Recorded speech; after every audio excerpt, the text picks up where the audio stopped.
milestones for those of you who don't track this stuff, including me. I had to look these things up, but some cutoffs begin to happen on Monday. There will be no more, excuse me, on Tuesday, there'll be no more regularly scheduled committee meetings. So that represents the 50th day of session. And basically what that means is bills that aren't moved through substantive committee stops and are on appropriations in the House or Senate are essentially unable to move through committees. That doesn't mean that is their death sentence necessarily. They can always be amended on. There's a lot of back and forth between the two chambers in the closing weeks of session to get their competing priorities through. But it does represent the end of a lot of bills that just haven't progressed far enough to get to the end. So that will be March 1st. Will be the end of that. This week we had a lot of activity on the House and the Senate side, but none of the early policy committees. We're just talking about approps now and appropriations subcommittee meetings that happened this week, plus a lot of floor activity. I sent a bill tracker out this week that has the same format as we have for previous weeks, but I put up top the idea. Well, I wanted to prioritize the fact that there are really only a handful of bills left on our tracking list that are likely to pass, and then maybe another handful of bills that still could happen if they make it through approps next week and then make it to the floor and pass next week. So that's let me go ahead and share that. I think everybody can see my screen. So I didn't bother to use the bill numbers. They're further down in the document, but I just kind of summarize what their titles are. And we've talked about these all the way through. But PFAS is, I'm hearing a lot of positive things, including from Chair McClure, that deal has been struck. Again, I think I mentioned it last week. We saw an amendment filed this week to the House version, and it essentially just added a deadline for DEP to promulgate rules, including PFAS standards by 2025, unless EPA acts, in which case it can adopt those any federal standards. So that was the compromise reached with DEP to make sure that they had the flexibility to act if EPA promulgated standards, but it still pumps the brakes on site assessments and 62780 actions until such time as standards have been set. On the Senate side, they did pass the task force bill or moved it through its last committee stop. And so what I'm hearing is that the task force bill on the Senate that's made it through its committees is going to get amended on with the McClure language, and then the McClure bill is going to get amended on with the task force language, and they'll both get passed through next week. The comprehensive review study of the Central and Southern Florida flood control project that moved this week, and they're both in position to pass. I think one made it through either the House or Senate third reading, which means it's been passed by that chamber, and I think it's just waiting in the other chamber. The appropriations bill that put some limitations on Everglades spending with some significant modifications, it did pass through the Senate process and is in messages with the House in the budget process. It is a budget bill, which means it doesn't need to have a House companion in order to be essentially passed through with the budget. It just needs to be part of the final budget and included and approved by both chambers. Another bill that is continuing to move this week and appears to be poised for approval is the redevelopment of former ag land. Remember, this exempts from cleanup requirements any legally applied pesticides or fertilizers and any residual contamination left over from those practices. And then the inventories of critical wetlands bill that also made it through, I think, one or both chambers, the floor votes this week. And this is the one that creates a second process for local governments and water management districts to get wetlands projects onto the Florida Forever list for acquisition by the state.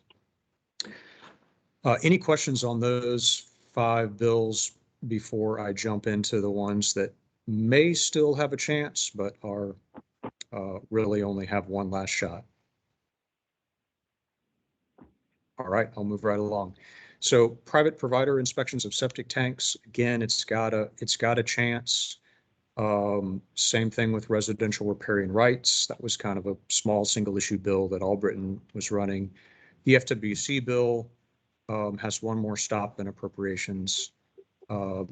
The harmful algae bloom cleanup technology bill. I'm using quotes around some of these. These are not necessarily the titles of the bills, but if y'all have been following along for the last 6 weeks, you'll know, what I mean by that. That also has another stop. And then water quality enhancement areas. This was kind of a dark horse. I didn't even really put this on my tracker until a couple of weeks into session, but it seems to be, it's being amended at every stop. It looks like the folks that are working on this bill are trying desperately to get it in position where DEP and stakeholders are more comfortable with it. But it's still, it's had a lot of amendments. It's got an appropriation component. It has one more stop on approps, but it is possible that it can get whipped into shape and make it through the budget process as well. Some of the bills that had been moving and looked possible or even likely, I think are just going to run out of steam or run out of time. And these include the Resiliency, Energy, Environment Florida or REEF program, the Sanitary Sewer Lateral Inspection Program bill, and the Seagrass Mitigation Banks bill. So that's just kind of the highlights of everything. And I think with this format, there's not a lot of need to scroll down into the depths of the document to give you the last stops. If you want to see where any of these bills are sitting or which committee or when it's scheduled or whether they made it through the floor of the House or Senate, that's all in the tracker. But I'll just pause here in case there are any questions. Jeff, the FWC bill, normally FWC is, and this bill was filed very early and processed, but it's interesting that for once we finally have obstructions that have kept it from being further along. Why?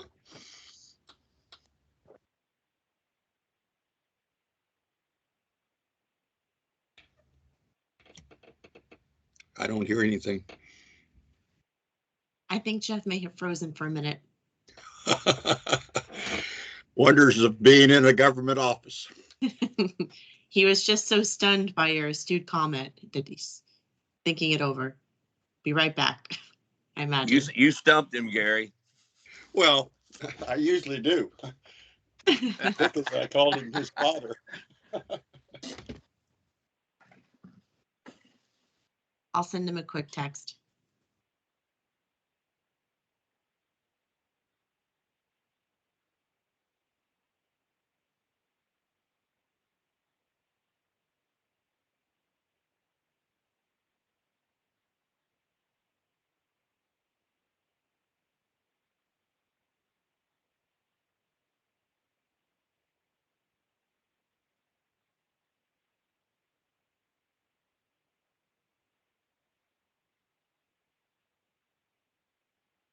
I can't complain. I didn't take care of me.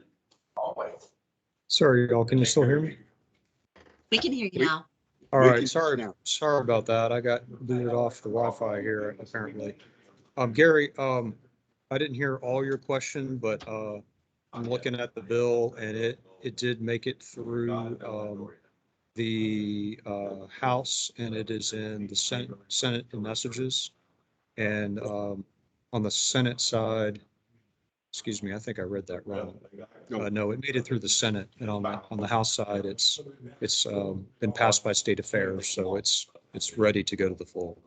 Well, the question really was, normally FWC, and they filed this bill early and they processed it through the months even last year, and or bills. And so how come this one has been delayed? We finally have some review of what their staff seems to always want. So why was it been delayed? I don't know, Gary. Most bills that get filed don't pass, and I know that's kind of a lame answer.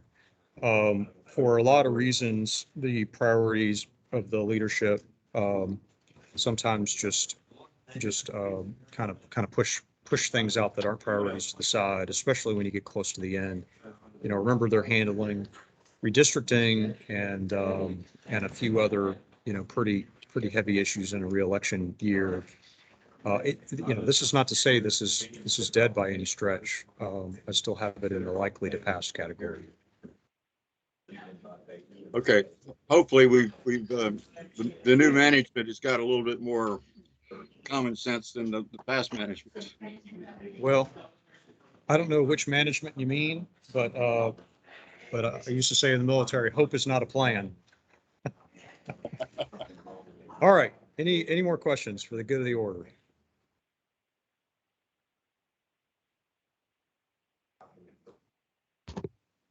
All right, hearing none. Sorry about the communications issue, but if y'all have any questions, as usual, just please shoot me an email or give me a call. Everybody have a wonderful weekend. Thank you, Jeff. Thanks, Thank you, everybody. everybody. All right, bye-bye. Thanks, Jeff.